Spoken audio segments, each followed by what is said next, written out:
To the war with Iran now, and the clearest signs yet that a deal, much promised by the president, is at hand. Iran saying breakneck negotiations are underway to finalize terms that would end the war and open the Strait of Hormuz. What's not on the table now, Iran's nuclear and missile programs. A signing could come this weekend, possibly on Sunday when President Trump turns 80. Ed O'Keefe has more. It's already set to be a big 80th birthday weekend for President Trump. But an agreement between the U.S. and Iran would be the biggest gift of all. Both sides say they're closing in on a final agreement that could be signed as soon as Sunday or Monday. It would launch further talks to wind down Iran's nuclear ambitions, reopen the Strait of Hormuz, and end months of military hostilities. They've all approved the deal. Everybody's approved the deal.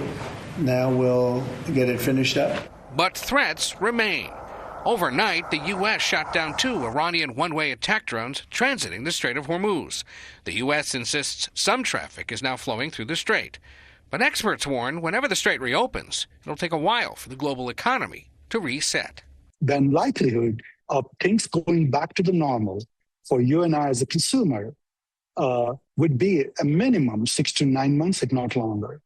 For prices and energy consumption cost, globally to stabilize is a long process. On Sunday, the president's set to turn 80, and today at the White House, a mid-air dress rehearsal ahead of the first ever Ultimate Fighting Championship at the White House.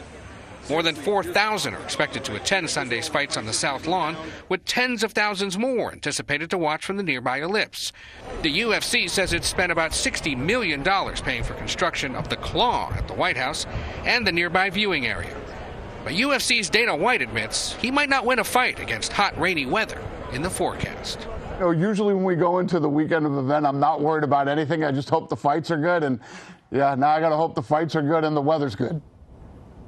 A federal judge today declined to stop Sunday's fight card after a suit called plans to hold them here at the White House deeply corrupt because they're being staged without congressional authorization. Matt?